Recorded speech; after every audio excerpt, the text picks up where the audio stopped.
ছয়টা দোয়া এবং জিকির আছে, যেই দোয়া জিকিরগুলো কোরআন হাদিসে বর্ণিত সকল দোয়া জিকিরের খোলাসা, সারমর্ম এবং নির্যাস।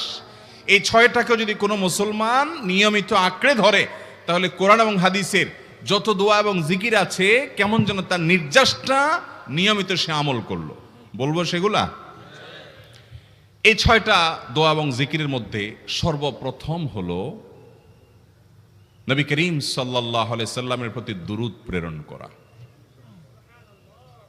নবীজি সাল্লাল্লাহু আলাইহি সাল্লামের প্রতি দুরূদ প্রেরণ করার আমল এরকম আমল, আপনি যদি সারা দিনে শুধুমাত্র নবীজির প্রতি দুরূদ প্রেরণ করার আমলটাই জিকির হিসাবে সবচেয়ে বেশি করেন, দোয়া হিসাবে যদি এটাই আপনি সারাদিন করতে থাকেন, তো আপনার জন্য যথেষ্ট হবে। আল্লাহর কাছে আর কিছু না চাইলেও চলবে, আর কিছু না চাইলেও চলবে।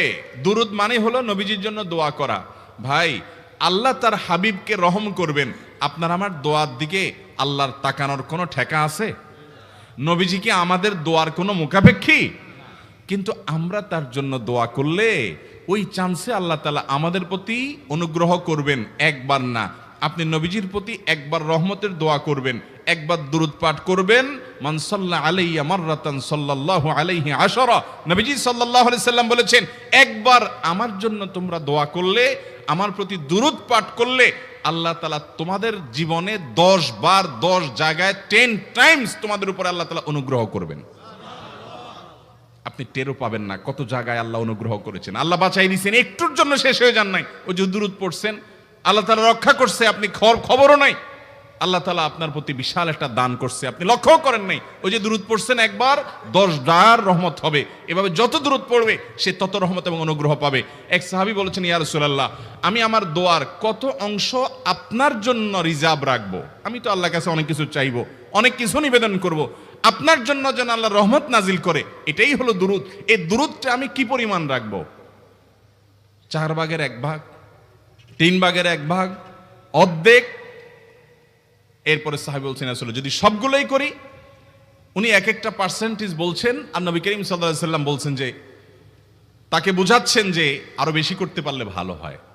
তো সাহাবী বাড়াইতে বাড়াইতে শেষ পর্যন্ত বলেন যে, আমার দোয়া যদি সবগুলো আপনার জন্য করি, আমি যদি আর কোনো দোয়া না করি, শুধু আপনার জন্যই দোয়া করি, নবী করিম সাল্লাল্লাহু আলাইহি সাল্লাম তাকে সুসংবাদ দিলেন যে, তাহলে তোমার আর কোনো সমস্যা থাকবে না, সব সমস্যা দূর হয়ে যাবে, তোমার কোনো পেরেশানি থাকবে না।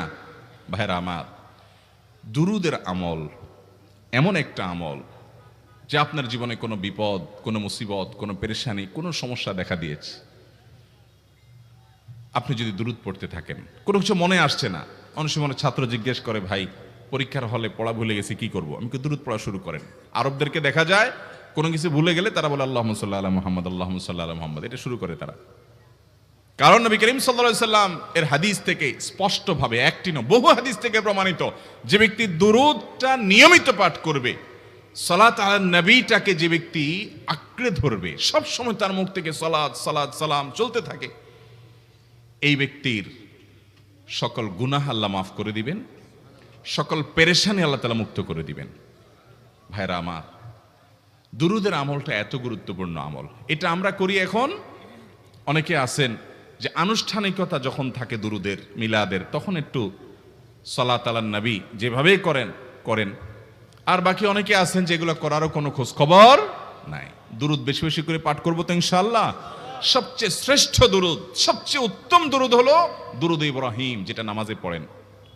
আর সবচেয়ে সংক্ষিপ্ত দুরূদ হলো সাল্লাল্লাহু আলাইহি ওয়াসাল্লাম। এছাড়া নবীজির প্রতি দোয়ামূলক যে কোনো দুরূদই আল্লাহর কাছে গ্রহণযোগ্য হতে পারে, যদি দুরূদের অর্থের মধ্যে, কথা বলার মধ্যে খারাপ কিছু না থাকে। দুরূদের নামে অনেকগুলো দুরূদ প্রচলিত আছে বিভিন্ন বই পুস্তকে, অমুক দুরূদ পড়লে অমুক এত নেকি হয়, বা অমুক দুরূদ পড়লে এতবার পড়লে ওই বিপদ দূর হয়। এগুলো কোনো হাদিস নির্দেশিত না, এগুলো হয়তো কারোর তাজরিবা, অভিজ্ঞতা নির্ভর। কিন্তু হাদিস নির্দেশিত দুরূদ হলো দুরূদ ইব্রাহিম, আর সবচেয়ে সংক্ষিপ্ত দুরূদ হলো সাল্লাল্লাহু আলাইহি সাল্লাম। অর্থের ভিতরে যদি খারাপ কিছু, শিরকের কিছু না থাকে, নবীকে আবার আল্লাহর পর্যায়ে পৌঁছানোর মতো গোমরাহি যদি না থাকে দুরূদের অর্থের মধ্যে, তাহলে যে কোনো দুরূদই আপনি আল্লাহর কাছে পেশ করতে পারেন।